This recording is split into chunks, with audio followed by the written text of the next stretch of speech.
కనుక ఎలా పడితే అలా బాహ్య సౌందర్యం చూసి ఇప్పుడు దాకా ఎవరు నచ్చల, ఆ అమ్మాయిని చూడంగానే అబ్బో నేను ఎలా అనుకున్నానో అలానే ఉంది. ఆ హీరోయిన్లాగా కనిపిస్తుందంట. అబ్బో హీరోయిన్లాగా తీసుకోరా 3 చెరువులు నీళ్ళు తాగిస్తుంది, సరిపోద్ది. ఇంకా కోట్ల చుట్టూ తిరుగుతూ ఉందో కానీ నాశనకరమైన వారిని ఎత్తిన పెట్టుకుంటే నీ బతుకేమైపోద్ది? నాశనం అయిపోద్ది. దరిద్రతను తీసుకొని వచ్చి నెత్తిన పెట్టుకుంటే నీ జీవితం అంతా దరిద్రమేకా.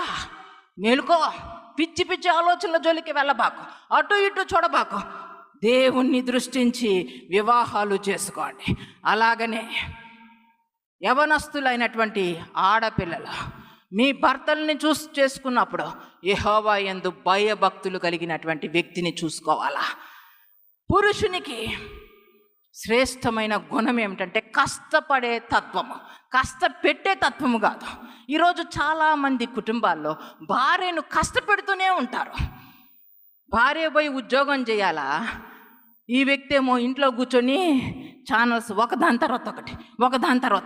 కనీసం ఆ ఛానల్స్కి ఒక 1000 రూపాయలు అయితే కట్టుకునే ముఖం కూడా కాదు. ఇది సోమరిపోతు.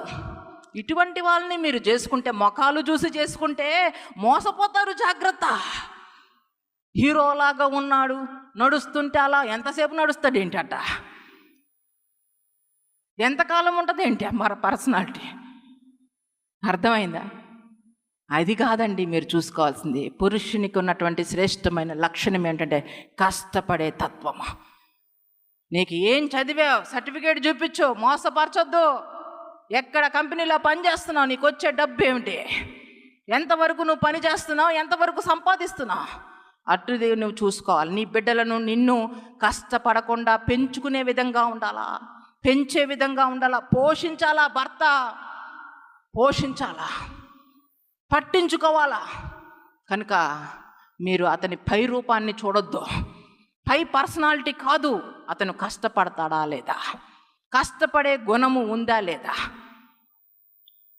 అతని కష్టపడడం చేత కాకపోతే నీ జీవితం అంతా కష్టపెడతాడు. జాగ్రత్త. కనుక యవనస్తులైనటువంటి సిస్టర్స్ పై రూపాన్ని చూసి చేసుకోవడం కాదు, యెహోవా యందు భయము భక్తి కలిగి ఉండాలా. భయభక్తులు కలిగిన జీవితము, దేవుని భయము అతనిలో ఉండాలా.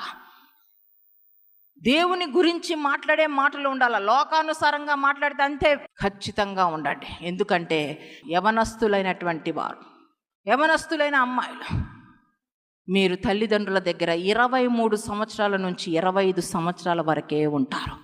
కానీ మీరు వివాహము చేసుకోబోయే వ్యక్తితో 50 సంవత్సరాలు జీవించవలసి ఉంటుంది. కనుక జ్ఞానము కలిగి, వివేకము కలిగి, వివాహ విషయంలో ప్రభు పాదాలను ఆశ్రయించి వివాహాలు చేసుకోండి. మొట్టమొదటిగా మీరు చూడాల్సిందే, అతను కష్టపడే వ్యక్తే కాదా, దేవుని యందలి భయము భక్తి ఉందా లేదా, అతను ఎంత సంపాదిస్తున్నాడో, ఏం పని చేస్తున్నాడో, అతను కుటుంబాన్ని పోషించే విధంగా ఉన్నాడా లేదా. పెళ్ళి కాదు ముఖ్యం, భార్యను కన్నీరు పెట్టనీయకుండా భార్యను చూసుకోవాలి, అది ముఖ్యం. పిల్లలకు ఉన్నతంగా చదువులు చెప్పించి వారిని పట్టించుకోవాలి, అది ముఖ్యం. నీ కుటుంబం అంతట్లో దరిద్రత ఉండకుండా అన్ని విషయాల్లో పురుషుడు చెమట కార్చి సంపాదించి కుటుంబాన్ని పోషించాలా. ప్రతి స్థలములో